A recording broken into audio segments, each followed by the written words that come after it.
আল্লাহ আমার রব, এই রবি আমার সব। দামে দামে তন মনে তারি অনুভব। তোমার দুনিয়াতে আমি যেদিকে তাকাই, অথই নিয়ামতে ডুবে আছি সবাই। পাক পাখালির গানে শুনি তসবিহ কলরব, তসবিহ কলরব। আল্লাহ আমার রব, এই রবি আসসালামু আলাইকুম, আলহামদুলিল্লাহ, আসসালাতু ওয়াসসালামু আলা রাসূলিল্লাহ। প্রিয় দর্শক, আপনারা যারা দেশে আছেন প্রবাসে, সবাইকে জানাই অনেক অনেক প্রীতি ও শুভেচ্ছা। শুরু হলে আনটিভি আয়োজিত অনুষ্ঠান আপনার জিজ্ঞাসা। আপনাদের সাথে আছি আমি জয়নুল আবেদিন আজাদ। আর আপনাদের মনে জাগা প্রশ্নের জিজ্ঞাসার জবাব দিচ্ছেন বিশিষ্ট আলেম ডক্টর মোহাম্মদ সাইফুল্লাহ। আসসালামু আলাইকুম ওয়া রাহমাতুল্লাহি ওয়া বারাকাতুহু। প্রিয় দর্শক, চলুন তাহলে জিজ্ঞাসার জগতে। শুরুতে একটি ইমেল পাঠিয়েছেন জামিলা নূর। লিখেছেন, আমি মসজিদে বা পার্কে গিয়ে নামাজ পড়ার সময় মাস্ক খুলি না, এতে নাক জায়নামাজে লাগে না। এক ভাবি বললেন, এভাবে নামাজ হয় না, সিজদার সময় মুখের মাস্ক নামাতে হবে, নাক ঢাকতে পারবো না, তাহলে কি আমার নামাজ হয়নি? মাস্ক পরে সালাত আদায় করলে সালাত হবে না, একথা শুদ্ধ নয়। মাস্ক পরে আপনি সালাত আদায় করতে পারবেন। দ্বিতীয়, যিনি বলেছেন যে মাটিতে নাক লাগতে হবে, এটাও শুদ্ধ নয়। কারণ আপনি যদি কার্পেটে সালাত আদায় করেন, তাহলে তো মাটিতে আপনি আর নাক লাগাতে পারলেন না। তাই নাক জমিনে লাগলেই যথেষ্ট। আপনি নাক জানাজার উপর হোক, কার্পেটের হোক, জায়নামাজের উপর হতে পারে, তারপরে এই বিছানার উপর হতে পারে, মাস্কের উপর হতে পারে, মাস্কের উপর হতে পারে, সেটি মাটিতে অর্থাৎ নিচে লাগলেই, জমিনে লাগলেই যথেষ্ট। নাক এবং কপাল দুটা যদি জমিনে লাগে তাহলেই সিজদা হয়ে যাবে। যেহেতু রাসূলুল্লাহ সাল্লাল্লাহু আলাইহি ওয়াসাল্লাম ইরশাদ করেছেন, উমিরতু আন আসজুদা আলা সাবআতি আ'যুম, আমাকে নির্দেশ দেওয়া হয়েছে 7 অঙ্গের উপর সিজদা দিতে। তার মধ্যে আলা জাবহাতিহি ফাআশারা ইলা আনফিহি, রাসূলুল্লাহ সাল্লাল্লাহু আলাইহি ওয়াসাল্লাম বলেছেন যে কপাল এবং ইশারা করেছেন, কপাল এর দিকে উল্লেখ করে রাসূলুল্লাহ ইশারা করেছেন নাকের দিকে। তাই নাক যদি জমিনে লাগে এটাই যথেষ্ট। এর জন্য যদি কোনো কারণে কোনো অসুবিধা নেই। এর মাঝখানে যদি কোনো কারণে, কোনো প্রয়োজনে কোনো কাপড় থাকে অথবা কিছু থাকে, এতে সালাত হবে না, একথা শুদ্ধ নয়। বাকি মাস্ক তো আমরা পরি আমাদের প্রয়োজনের তাগিদে, বিশেষ করে বর্তমানে করোনা ভাইরাস অথবা ইত্যাদি প্রয়োজনে করা হয়ে থাকে। জি, তো বিষয়টি আশা করি প্রিয় দর্শক আমরা উপলব্ধি করতে পেরেছি। আমাদের হাতে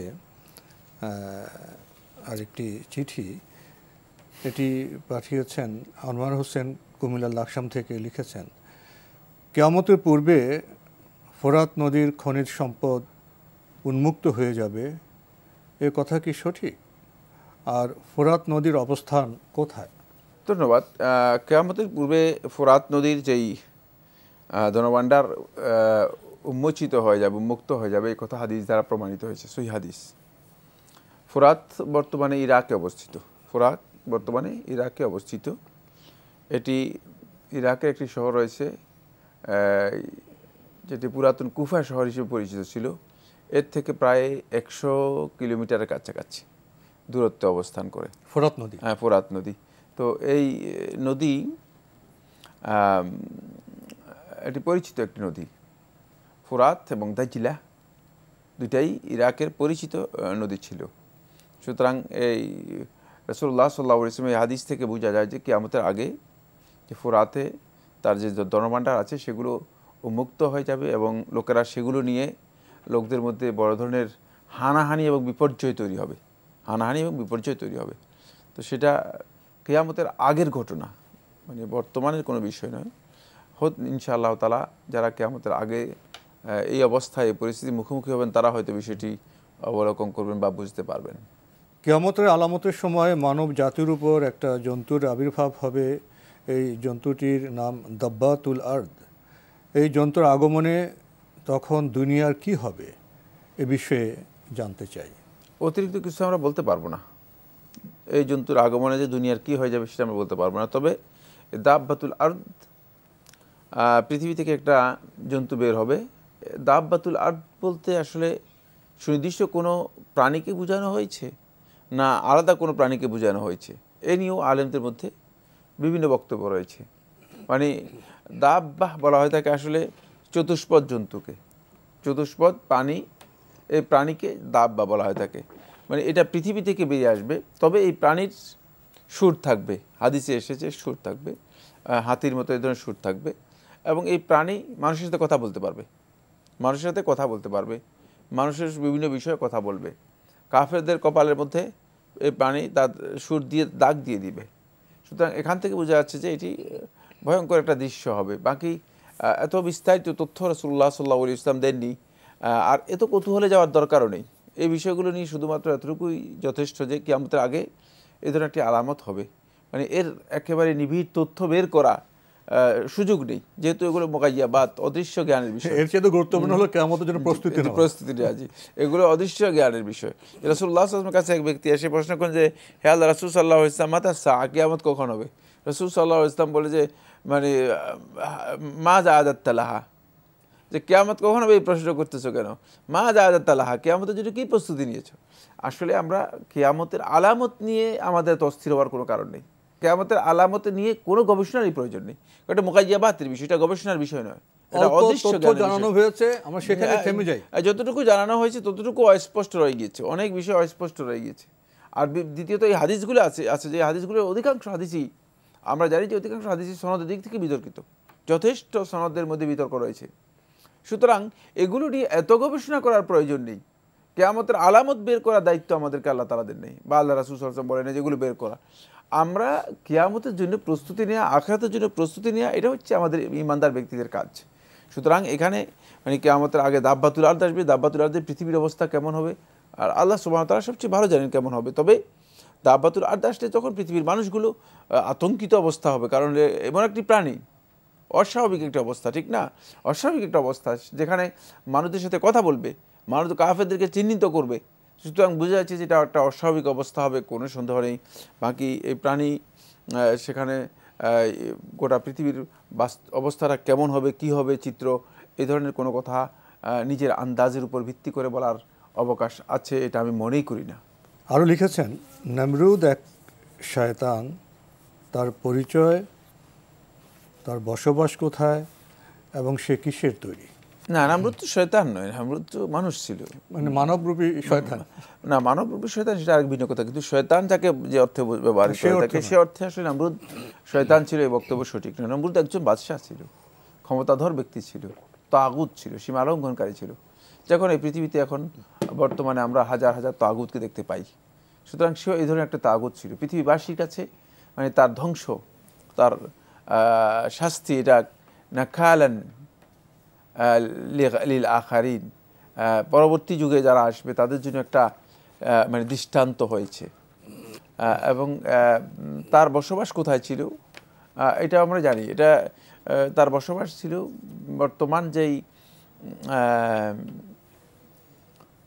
এটা হলো মানে মিশর এবং মানে এই জর্দান, এই অঞ্চলের মধ্যে তার বসবাস ছিল। এই মধ্যপ্রাচ্যের যে এলাকা, মধ্যপ্রাচ্যের এলাকার মধ্যেই ছিল তার বসবাস, মধ্যপ্রাচ্যের এলাকার মধ্যেই তার বসবাস ছিল। বাকি ইব্রাহিম আলাইহিস সালাতু ওয়াস সালামের সময় তার ইব্রাহিম আলাইহিস সালাতু ওয়াস সালামের সাথে তার সাথে আদর্শিক একটা সংঘর্ষ বা আদর্শিক একটা বিরোধ তৈরি হয় ইব্রাহিম আলাইহিস সালাতু ওয়াস সালামের সময়। পরবর্তী সময় আল্লাহ রাব্বুল আলামিনের শাস্তিপ্রাপ্ত হয়, সে আল্লাহর আযাবে ধ্বংস হয়ে যায়। তো সেখানে আপনি আসলে যেটা জানতে চেয়েছেন সেটা হচ্ছে সে কি শয়তান ছিল কিনা? না, সে শয়তান না, সে মানুষই ছিল। আমাদের হাতে একটি চিঠি যিনি পাঠিয়েছেন, নাম প্রকাশে অনিচ্ছুক, লিখেছেন, আমাদের ঘরের টয়লেট যেখানে নামাজ পড়ি তার সামনে পড়ে, সামনে টয়লেট রেখে কি নামাজ পড়া যাবে? সালাত হবে, কারণ টয়লেটটা আপনি তো আর টয়লেট তো পরিচ্ছন্ন পরিষ্কার, টয়লেটের মধ্যে তো কোনো ধরনের নাজাসাত নেই। টয়লেট ঘরের একটি রুম, আমাদের টয়লেট নামাজ পড়ছেন হ্যাঁ, আর টয়লেটের টয়লেটের বাইরে সালাতও একটি আদায় ঘরে করতেছেন না। রুমে নামাজ পড়ছেন। না, টয়লেটগুলো তো সবগুলি পরিষ্কার, বরং মানে অনেক জায়গায় টয়লেটের মানে ভালো করে পরিষ্কার করা হয়ে থাকে, ঘরের রুমের চেয়ে টয়লেটে ভালো করে পরিষ্কার করা হয়ে থাকে। সুতরাং টয়লেট যদি সামনে থাকে এতে সালাত হবে না, এ কথা শুদ্ধ নয়, বরং সালাত হয়ে যাবে। জি, আমরা জানলাম বিষয়টি সম্পর্কে। প্রিয় দর্শক আরও লিখেছেন, একদিন শুনলাম আপনি বললেন কাপড় একবার ধুলেই পবিত্র হয়ে যায় যদি নাপাকি না দেখা যায়। কোনো বড় চাদরে পেশাব থাকলে সেই চাদর একবার ধুলেই কি পবিত্র হয়ে যাবে? পেশাব তো দেখা যায় না। হ্যাঁ, একবার ধুলেই পবিত্র হয়ে যাবে। সুন্নাহ হচ্ছে, উত্তম হচ্ছে 3 বার ধুয়ে না, কিন্তু একবার ধুলেই পবিত্র হয়ে যাবে, কোনো সন্দেহ নেই। জি, আরও লিখেছেন, বেতের নামাজে দোয়া কুনুত নাকি মাঝে মাঝে পড়তে হয় না, এরকম হাদিস কি সঠিক? মাঝে মাঝে যদি না পড়েন এতে কোনো অসুবিধা নেই, কিন্তু মাঝে মাঝে পড়তে হয় না এর জন্য কোনো হাদিস আমার জানা নেই। আরও লিখেছেন, প্রথম রাকাতে কোনো বড় সূরার প্রথম রুকু পড়ে দ্বিতীয় রাকাতে দ্বিতীয় রুকু পড়ার আগে বিসমিল্লাহ না আউজবিল্লাহ পড়ব? না, আপনি যদি কোরআন কারীমের তেলাওয়াত করেন আপনি আউযুবিল্লাহ পড়ে তেলাওয়াত করতে পারেন, বিসমিল্লাহ পড়ার প্রয়োজন নেই। জি, লিখেছেন, ফজরের পর ইশরাক ছাড়া অন্য কোনো নামাজ নেই, অজুর পর তাহিয়াতুল অজু নামাজ কি আলাদা পড়ব নাকি ইশরাকের নামাজ দুই নিয়তে পড়ব? ফজরের পর ইশরাক ছাড়া অন্য কোনো নামাজ নেই কথাটা এটাই শুদ্ধ নয়। ফজরের পরে ইশরাক ছাড়া অন্য কোনো নামাজ নেই এই বক্তব্যই শুদ্ধ নয়। ফজরের পরে আপনি সূর্য উদিত হওয়া পর্যন্ত কোনো সালাত আদায় করবেন না, এটা হলো কথা।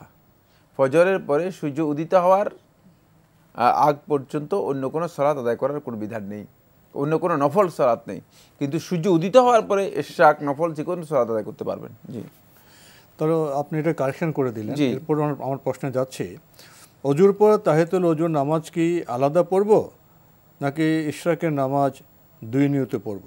আপনি যদি সূর্য উদিত হওয়ার পরে তাহিয়াতুল উজু করেন আর তাহিয়াতুল উজু পড়েন, তাহলে আপনি ইশরাক এবং তাহিয়াতুল উজু একসাথে নিয়ত করতে পারবেন, একসাথে নিয়ত করতে পারবেন। জি, দুই নামাজের নিয়ত একসাথে করতে পারবেন। সেটা আসলে বলতে বাকি প্রশ্নকে পেছিয়ে এলোমেলো করে দিয়েছেন। অনেকে তো আসলে ভাষা সেভাবে পারঙ্গম নয়, তো বিষয়টা একটু আপনি ঠিকই বলেছেন, একটু পেছিয়ে ফেলেছেন। তিনি যদি সূর্য উদিত হওয়ার পরে উজু করেন, যখন উজু করেন তাহলে উজু করলে আপনি তাহিয়াতুল উজু এবং ইশরাকের সালাত একই নিয়তে আদায় করতে পারবেন। আপনার প্রশ্নের মধ্যে যথেষ্ট পেচ থাকার কারণে বিষয়টা স্পষ্ট হয়নি, তবে আমরা দুটি কথাই বলেছি। একটা হচ্ছে আপনি ফজরের সালাতের পরে সূর্য উদিত হওয়া পর্যন্ত কোনো সালাত নেই এই বক্তব্য শুদ্ধ, ইশরাক ছাড়া কোনো সালাত নেই কথা শুদ্ধ নয়। আর 2 নম্বর হচ্ছে আপনি যদি ইশরাক পড়তে চান আর সূর্য উদিত হয়ে যাওয়ার পর আপনি যদি উজু করেন, তাহিয়াতুল উজু এবং ইশরাক দুইটা একই নিয়তে আদায় করতে পারবেন। জি, আরও লিখেছেন, বিতরের নামাজের আগে অজু করলে আলাদা তাহিয়াতুল অজুর নামাজ পড়ব না বিতরের সঙ্গে পড়ব? বিতরের সালাত আলাদা পড়তে পারবেন, তাহিয়াতুল উজু আলাদা পড়তে পারবেন। সুতরাং তাহিয়াতুল উজু আর বিতরের সালাতের মধ্যে মার্চ করার প্রয়োজন নেই, যেহেতু বিতরের সালাত বিশেষ সালাত। জি, আমরা জানলাম বিষয়টি সম্পর্কে। আরও লিখেছেন, প্রতিদিন সকালবেলা সূরা ইয়াসিন পড়ার হাদিস আছে কি জানাবেন? না, এই মর্মে কোনো সহিহ হাদিস সাব্যস্ত হয়নি। প্রতিদিন সকালবেলা সূরা ইয়াসিন পড়ার ব্যাপারে কোনো সহিহ হাদিস আসেনি। হাদিসগুলো সূরা ইয়াসিনের ব্যাপারে যা এসেছে সবগুলো সনদের দিক থেকে দুর্বল। আমরা জানলাম বিষয়টি সম্পর্কে। প্রিয় দর্শক, আমাদের হাতে এখানে একটা বিষয় বলা দরকার, সেটা কিন্তু সূরা ইয়াসিন যদি কেউ প্রতিদিন সকালবেলা পড়ে তাতে তিনি কিন্তু গুনাহগার হবে না, কোনো অসুবিধা নেই, সব পাবেন। হ্যাঁ, কিন্তু তিনি সুন্নাহ হিসেবে মনে করার বিষয়টি এখানে খুব ভালো করে বুঝতে হবে, কারণ আমাদের লোকেরা ইসলাম সম্পর্কে তাদের জানার পর্যায়ে এত নিম্নে যে তারা মনে করে থাকেন যে একটা হচ্ছে বিধান সেটাকে সুন্নাহ হিসেবে মনে করে নেওয়া, আর একটা হচ্ছে সূরা ইয়াসিন যদি কেউ প্রতিদিন পড়েন, নিয়মিত পড়েন, এতে কিন্তু তিনি গুনাহগার হবেন না, সব পাবেন। হ্যাঁ, কিন্তু সুন্নাহ হিসেবে বিধান করে এটি সুন্নাহ দ্বারা কোনো হাদিস দ্বারা সাব্যস্ত হয়নি। এই বিষয়গুলো বুঝতে হবে, উপলব্ধি করতে হবে। প্রিয় দর্শক, আমাদের হাতে আরো একটি চিঠি পাঠানো হয়েছে বায়তুল ফালাহ মসজিদ, কদমতলী, ঢাকা থেকে। আগের চিঠি আপনার, একই চিঠিতে অনেক প্রশ্ন।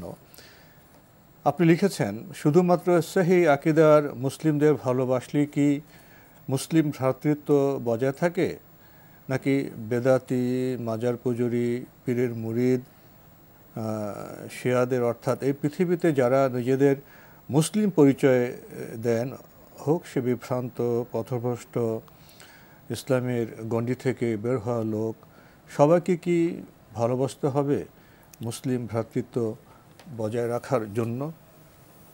ধন্যবাদ, আপনাকে গুরুত্বপূর্ণ প্রশ্ন করেছে। ইসলাম ভ্রাতৃত্বের যেহেতু এই ভ্রাতৃত্বের দলিল হচ্ছে ইসলাম এবং ঈমান, সুতরাং ইসলাম এবং ঈমান যেখানে গিয়ে ব্যাহত হবে, যেখানে ইসলাম এবং ঈমানের ক্ষতিগ্রস্ততা আসবে, ভিত্তি থাকবে না, সেখানে কোনোভাবেই আপনার ভালোবাসাও থাকবে না, তাদের সাথে সম্প্রীতি, সৌহার্দ্য, তাদের সাথে সৌজন্যতা, মানে কোনোটাই থাকবে না। সেক্ষেত্রে শুধুমাত্র আপনি মানে যারা নিজেদেরকে মুসলিম পরিচয় দেয় তাদের সাথে একটা মুসলিম হিসেবে তাদের সাথে আমাদের খারাপ আচরণ করার কোনো সুযোগ নেই, যেটা অমুসলিমদের সাথেও খারাপ আচরণ করার কোনো সুযোগ নেই। সেই বিষয়টি আপনাকে খেয়াল রাখতে হবে। কিন্তু ঈমানি ভ্রাতৃত্ব যেটাকে বলা হচ্ছে, ইন্নামাল মুমিনুনা ইখওয়া, যে মুমিনরা পরস্পর ভাই, এই যে ভ্রাতৃত্বের বিষয়টি, যেটা মুমিনদের পরস্পরের মাঝে যে সম্প্রীতি বা ভ্রাতৃত্ব ভালোবাসা তৈরি হবে, যেটাকে আল ওয়ালা বলা হয় থাকে, এটা কেবলমাত্র সত্যিকার যাদের আকীদাগত বিশুদ্ধি আছে, মানে আকীদাগত তারা মানে বিশুদ্ধ, তাদের সাথে এই সম্পর্ক, তাদের প্রতি এই ভালোবাসা থাকবে, তাদের প্রতি এই সৌহার্দ্য থাকবে, তাদের সাথে এই সহযোগিতা থাকবে।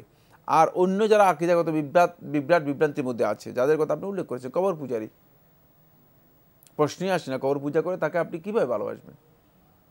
তার প্রতি আপনার এমনি মানুষ হিসেবে, আদম সন্তান হিসেবে যতটুকু মানে সম্মানবোধ, যতটুকু আদম সন্তান হিসেবে সৌজন্যতা, শালীনতা, শিষ্টাচার, সেগুলো আপনি রক্ষা করবেন।